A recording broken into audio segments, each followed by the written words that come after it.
پھر ویڈیوز کیوں بنا رہے ہیں؟ اچھا یاد ہے فیملی کو بتانے کے ان کو زبان سے بتا دیے تب بھی وہ یقین کر لیں گے، ایمان بڑھ جائے گا۔ ہمارے پیارے نبی صلی اللہ علیہ وسلم، نبی پاک کا نام آئے تو بولتے رہیے صلی اللہ علیہ وسلم۔ آپ صلی اللہ علیہ وسلم بچپن میں یتیم پیدا ہوئے، آپ کے دادا نے آپ کی کفالت کی، آپ کے چچا نے آپ کی کفالت کی، بڑے ہوئے غاروں میں جا کر اللہ کی عبادت کیا کرتے تھے۔ ایک بار اللہ رب العزت نے جبریل علیہ السلام کو بھیجا، پہلی وحی نازل ہوئی اقرأ باسم ربک الذی خلق۔ جب اللہ کا پیغام آیا، وحی نازل ہوئی، تو آپ صلی اللہ علیہ وسلم مکہ میں آئے، مکہ والوں کو جمع کیا، انہوں نے بتایا میں اللہ کا نبی ہوں، میں اللہ کا رسول ہوں، میرے اوپر وحی آئی ہے، عام انسان نہیں ہوں، لیکن وہی لوگ جو آپ کو صادق اور امین کہتے تھے انہوں نے ماننے سے انکار کر دیا، آپ کو جھٹلایا، آپ کو برا بلا کہا، آپ کے چچاؤں نے ہی آپ کو برا بلا کہنا شروع کر دیا۔ چنانچہ جب اپنے لوگوں نے سننا چھوڑ دیا تو اللہ تعالیٰ کے پیارے نبی صلی اللہ علیہ وسلم، جو لوگ باہر سے مکہ میں آتے تھے طواف کرنے کے لیے، مکہ کے لیے، خانہ کعبہ کے لیے، انہیں اللہ کا پیغام سنا دیتے۔ چنانچہ آہستہ آہستہ اسلام مکہ سے باہر پھیلنا شروع ہو گیا صلی اللہ علیہ وسلم۔ جب اللہ کے نبی صلی اللہ علیہ وسلم کو بہت زیادہ لوگوں نے تنگ کرنا شروع کر دیا، بہت زیادہ اذیتیں دی، تکلیفیں دی، تو اللہ رب العزت نے حکم دیا پیارے حبیب اب مکہ چھوڑ کر یثرب چلے۔ یثرب کس کو بولتے ہیں؟ مدینہ کا پہلا نام، پرانا نام یثرب تھا۔ آپ صلی اللہ علیہ وسلم شدت و بڑا سفر کر کے اپنے ساتھ ابو بکر صدیق رضی اللہ عنہ کو لے کر ہجرت فرما کے آپ مدینہ تشریف لائے۔ مدینہ والوں نے آپ کو ویلکم کیا، مدینہ پہنچ کر آپ نے سب سے پہلا کام کون سا کیا تھا؟ مسجد بنائی۔ کون سی مسجد؟ مسجد قباء، مسجد قباء،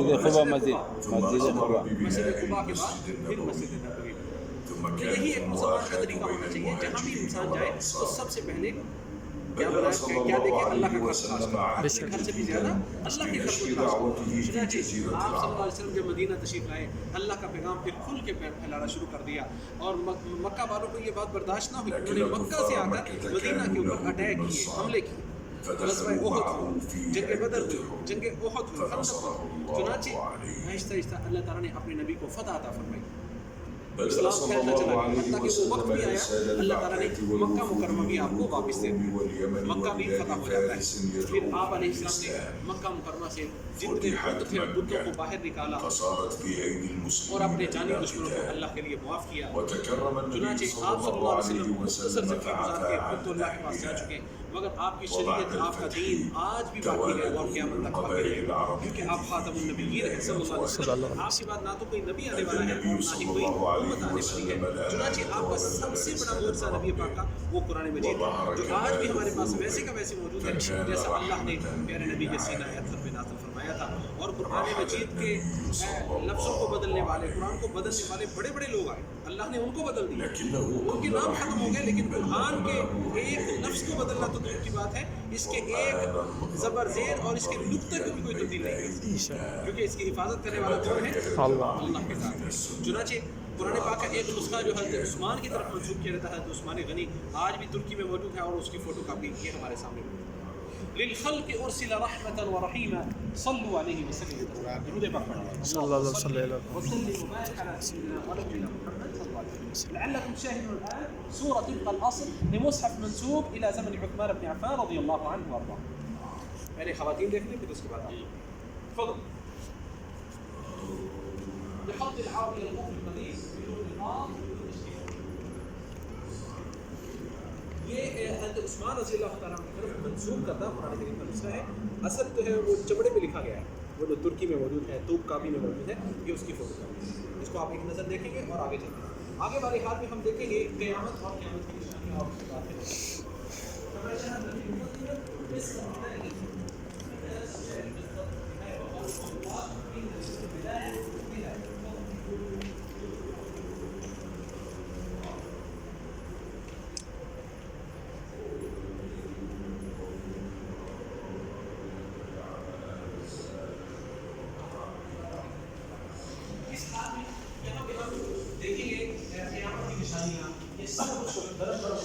یہ کائنات کا جو نظام ہے، یہ قیامت جب اسرافیل علیہ السلام زور کو گے سب وتستمر الحياة بعد النبي صلى الله عليه وسلم، ويتعاقب البشر جيلا بعد جيل، ما بين محسن في عمارة الأرض ومقصر ومسيء، ويريكم الله آياته في الآفاق ويصرف الأقدار ويقلب الليل والنهار وينعم على الناس باكتشافات واختراعات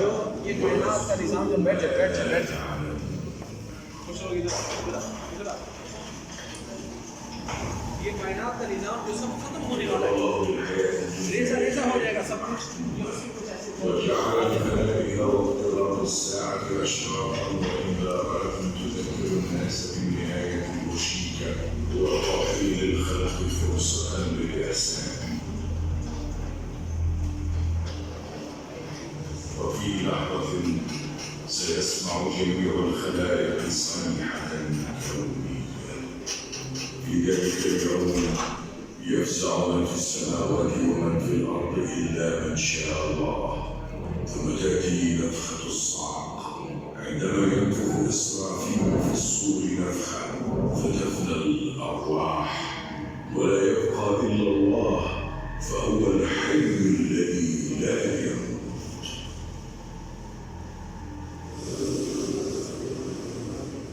إنه مستقبل آت يقول لكل عاقل الدنيا قصيرة فاستثمرها واسعى فيها بهمة وتفاؤل. اترك بصمة إحسان في الحياة ولا تتوقف عن العمل المثمر. قال صلى الله عليه وسلم: إذا قامت الساعة وفي يد أحدكم فسيلة فليغرسها. اس ویڈیو میں ہمارے لیے میسج یہ ہے کہ جیسے یہ کائنات شروع ہوئی تھی اب آہستہ آہستہ یہ کائنات اب ختم ہونے کو جا رہی ہے. جیسے کہ ایک انسان دنیا میں آتا ہے کچھ ٹائم کچھ زندگی گزار کے آخر کار ختم ہو جاتا ہے. تو میسج یہ ہے اس دنیا میں ان سانسوں کی قدر کریں, ان دنوں کی قدر کر لیجئے. یہاں پہ کچھ ایسے اعمال کر لیں جو اعمال ہمیں اگلی زندگی میں کام دیں, جن سے ہمارا رب ہم سے راضی ہو جائے. اب اگلے والے حال میں ہم دیکھیں گے قبروں سے اٹھ کر میدان محشر کی طرف جانا. قال اللہ سبحانہ وتعالی من نطفة خلقه فقدره ثم السبيل يسره ثم أماته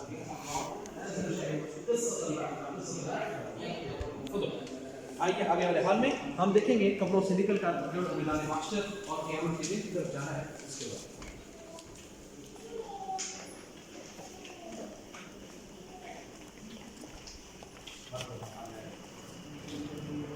يأمر ربنا جل وعلا إسرافيل أن ينفخ في الصور. نبی پاک صلی اللہ علیہ وسلم کا فرمان ہے سب سے پہلے اللہ تعالیٰ مجھے قبر سے اٹھائیں نبی پاک, اور آپ صلی اللہ علیہ وسلم کے بعد پھر ساری کی ساری کائنات کو اللہ تعالیٰ قبروں سے اٹھا لیں گے ایک لمحے میں. پھر وہ دن قائم ہو جائے گا قیامت کا دن, جو دن 50,000 سال کا ہوگا. کتنا لمبا ہوگا؟ قال صلى الله عليه وسلم: أنا سيد ولد آدم ولا فخر, وأنا أول من تنشق الأرض عنه يوم القيامة ولا فخر, وأنا أول شافع وأول مشفع ولا فخر, ولواء الحمد بيدي يوم القيامة ولا فخر. درود پاک پڑھیں صلی اللہ علیہ وسلم وبارك على سيدنا محمد وعلى اله وصحبه اجمعين. الان نتقدم قليلا نستمع الى تسجيل صوتي عن حال يوم طويل الذي وصفه الله في القران مقداره 50,000 سنه. تفضل. آئیے آگے والے حال میں تشریف لیں.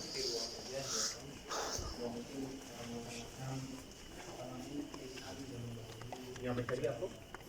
يجمع الناس في يوم الموقف العظيم. ذلك يوم مجموع له الناس وذلك يوم اب وہ دن آ جائے گا مشهود. ایک دن 50,000 سال کا.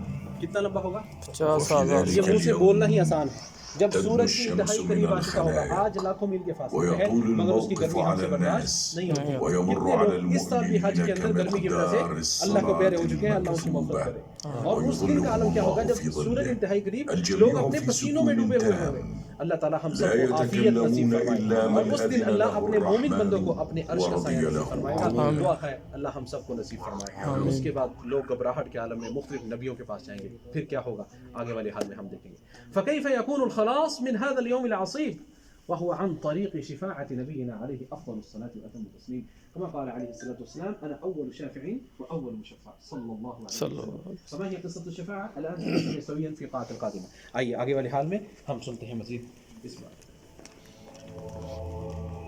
يجمع الله الأولين والآخرين في صعيد واحد ويبلغ الناس من الغم والكرب ما لا يطيقون ولا يحتملون فيأتون آدم عليه السلام ثم نوحا ثم إبراهيم ثم موسى ثم عيسى لوگ باہر کے عالم میں مختلف نبیوں کے پاس جائیں گے، کبھی آدم کے پاس جائیں گے، کبھی نوح، کبھی ابراہیم کے پاس کہ ہماری سفارش کیجیے. سب نبی معذرت کریں گے، کہیں گے نفسی نفسی، ہمیں تو اپنی جان کی پڑی ہے، ہم کسی کے بارے میں آج بات نہیں کر سکتے. آج اگر بات کر سکتے ہیں وہ صرف اور صرف محمد کر سکتے ہیں صلی اللہ علیہ وسلم.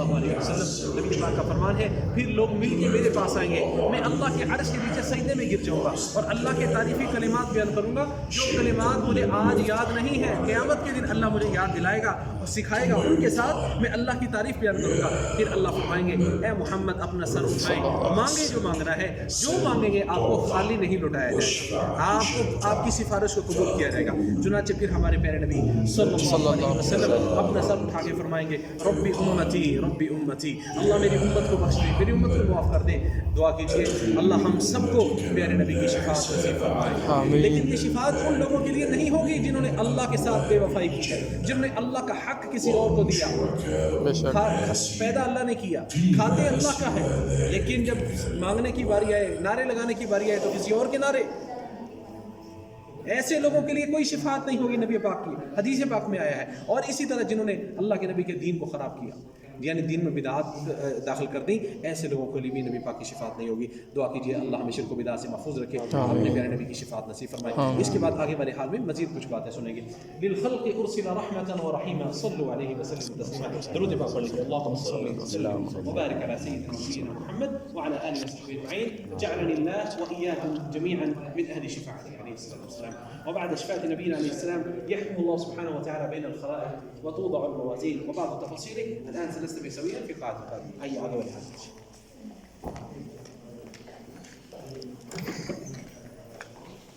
يتجلى الله الجليل الرحيم ليحكم بين الناس ويفصل بين الخلائق وتأتي الملائكة فتتراص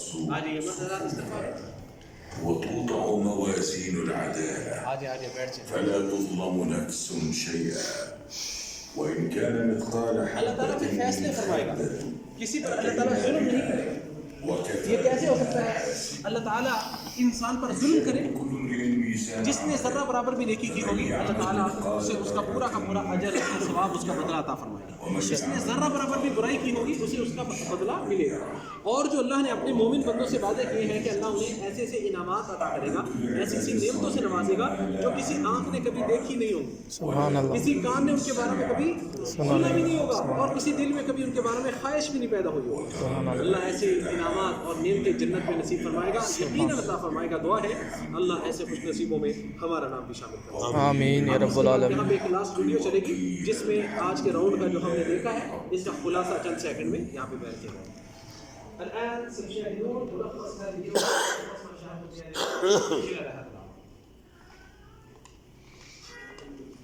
هذه فصول من قصة الخلق تعرض لمحات سريعة من تاريخه تريك عظمة الله في تتابع خلقه وتنوعهم وتدبيره لهم، وتدعوك لتكون فردا منسجما مع الخلائق في كون الله المسبح بحمده، ولتكون محسنا لخلقه عامرا لدنياه بما يسعد وينال به رضوان الله، وتقول حينها مع أهل الجنة في الجنة الحمد لله الذي صدقنا وعده وأورثنا الأرض نتبوأ من الجنة حيث نشاء فنعم أجر العاملين. تو یہاں پر ہم نے آج کے اس راؤنڈ کو مکمل کیا. اس راؤنڈ میں ہم نے کیا کچھ دیکھا؟